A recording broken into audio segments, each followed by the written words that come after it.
চট্টগ্রাম নগরীতে যাত্রীদের ভোগান্তি দূর করতে নিরাপত্তা ও স্বস্তিতে আনন্দে ভ্রমণের লক্ষ্যে চালু হয়েছে শান্তি এক্সপ্রেস লিমিটেডের শীতাতপ নিয়ন্ত্রিত এসি বাস সার্ভিস চট্টলার চাকা। হলুদ রঙের এই বাসগুলো কাপ্তাই রাস্তার মাথা থেকে পতেঙ্গা সমুদ্র সৈকত পর্যন্ত প্রতিদিন যাতায়াত করবে। ভাড়া নির্ধারণ করা হয়েছে ২০ টাকা থেকে ১০০ টাকা পর্যন্ত। আজ থেকে বিভিন্ন পয়েন্টে থাকা নির্দিষ্ট কাউন্টারের মাধ্যমে বাসগুলো চলাচল করবে। শহরের দুই প্রান্ত থেকে প্রতিটি বাস ৩০ মিনিট পর পর ৫টি করে মোট ১০টি বাস চলাচল করবে। সোমবার নগরের হোটেল আগ্রাবাদে আবৃত্তি শিল্পী জেবুন নাহার শারমিনের সঞ্চালনায় নতুন এই বাস সার্ভিসের উদ্বোধন করেন অতিথিরা। হাটহাজারী পৌরসভার প্রশাসক শান্তি এক্সপ্রেস লিমিটেডের চেয়ারম্যান মঞ্জুরুল আলম চৌধুরী সভাপতির বক্তব্যে বলেন, আমরা কোনো সমস্যা হলে আমরা বিভিন্ন অ্যাপসের মাধ্যমে আমরা সুযোগ দিয়েছি, জনগণ সেখানে উপকৃত হয়েছে। আজ পর্যন্ত আমরা তেমন কোনো বিড়ম্বনার শিকার হয়নি, জনগণ থেকেও আমাদের কাছে কোনো সমস্যা উত্থাপিত হয়নি।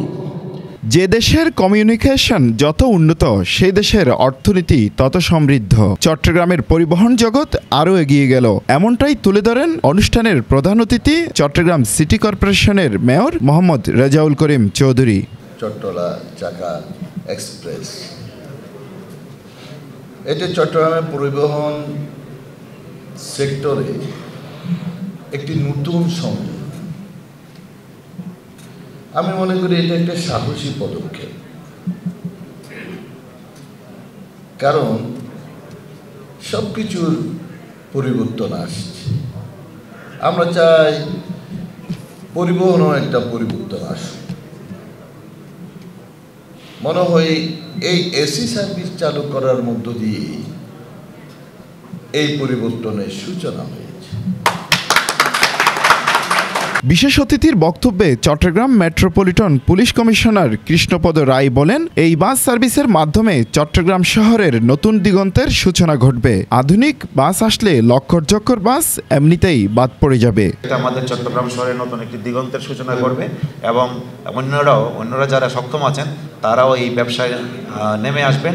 যখন আধুনিক যাত্রী সেবা সম্পন্ন আধুনিক বাস রাস্তায় আসবে এবং তাদের মান সম্পন্ন যাত্রী সেবা অক্ষুণ্ণ রাখতে পারবে, তখন কিন্তু এই সমস্ত লক্কর বাসগুলো কিন্তু রাস্তা থেকে অবমুক্ত হয়ে যাবে। এই বাসের যাতায়াতে বিভিন্ন সুযোগ সুবিধার কথা তুলে ধরেন শান্তি এক্সপ্রেস প্রাইভেট লিমিটেডের ব্যবস্থাপনা পরিচালক মোহাম্মদ শাহজাহান। আমরা আগামী দিনে আপনাদের যাত্রীদের সেবা এবং যাত্রীদের আকাঙ্ক্ষা যেটা আমাদের উপর যে প্রত্যাশা রয়েছে সেটা আমরা উপযুক্তভাবে আমরা যাত্রীদের সেবা প্রদানের জন্য আমরা অঙ্গীকারবদ্ধ। ইনশাআল্লাহ আমরা শীঘ্রই আরও নতুন গাড়ির সংশোধন করব বলে আমরা আশাবাদী। ধন্যবাদ। অনুষ্ঠানে অন্যান্য অতিথিদের মধ্যে উপস্থিত ছিলেন চট্টগ্রাম মেট্রোপলিটন পুলিশ ট্রাফিক বিভাগের অতিরিক্ত কমিশনার মোহাম্মদ মাসুদ আহমদ, বিআরটিএ চট্টগ্রামের পরিচালক মোহাম্মদ মাসুদ আলম এবং নিটল মোটরস লিমিটেডের প্রধান নির্বাহী কর্মকর্তা মোহাম্মদ তানবীর শহীদ সহ আরও অনেকেই। এই এসি বাস চট্টগ্রাম নগরীর পরিবহন সেক্টরে একটি নতুন সংযোজন এবং সময় উপযোগী পদক্ষেপ। এমন ব্যবস্থাপনায় পরিবহন খাতে ফিরে আসবে শৃঙ্খলা। হোসাইন আব্বাস, বাংলাধারা, চট্টগ্রাম।